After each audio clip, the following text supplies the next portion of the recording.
दोस्तों नमस्कार, मैं दीपक कोहली। आज मैं बात करूंगा बहिष्कार गैंग की। जी हाँ, इन दिनों हमारे देश में एक बहिष्कार गैंग सक्रिय हुआ है। वह गैंग हर एक चीज का विरोध करता है। कभी किसी अभिनेता का विरोध करता है, तो कभी किसी फिल्म का, तो कभी किसी कॉमेडियन का, तो कभी किसी मुस्लिम सब्जी वाले का। और वह बहिष्कार गैंग किसी एक समाज को हमेशा दुश्मन या फिर उसका बहिष्कार करता नजर आता है। आखिर क्यों? इस बहिष्कार गैंग का कहीं राजनीतिक मकसद तो नहीं है, या किसी राजनीतिक पार्टी को फायदा पहुंचाना है?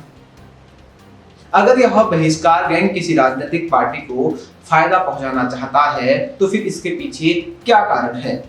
कहीं कारण ऐसे तो नहीं कि इस बहिष्कार गैंग को किसी राजनीतिक पार्टी का सहारा मिल रहा है। अगर इस बहिष्कार गैंग को किसी राजनीतिक पार्टी का सहारा मिल रहा है, तो फिर वह राजनीतिक पार्टी देश को तोड़ना तो नहीं चाहती है, या देश के भाईचारा और सौहार्द को बिगाड़ना तो नहीं चाहती है। आखिर वह कौन सी राजनीतिक पार्टी है जो इस बहिष्कार गैंग का समर्थन करती है? जो लोग इस देश में रह रहे हैं, जो लोग इस देश के लिए काम कर रहे हैं, वही लोग अपने ही लोगों का बहिष्कार कर रहे हैं, तो कितना सही है? अगर बहिष्कार करना है तो गलत चीजों का बहिष्कार क्यों नहीं हो रहा है? सरकार का बहिष्कार क्यों नहीं हो रहा है? महंगाई का बहिष्कार क्यों नहीं हो रहा है? बेरोजगारी का बहिष्कार क्यों नहीं हो रहा है? पेट्रोल डीजल के दाम का बहिष्कार क्यों नहीं हो रहा है? क्या इस बहिष्कार गैंग का सिर्फ किसी राजनीतिक पार्टी को फायदा पहुंचाने का मकसद तो नहीं है, या यह बहिष्कार गैंग सिर्फ हवाई बहिष्कार कर रही है?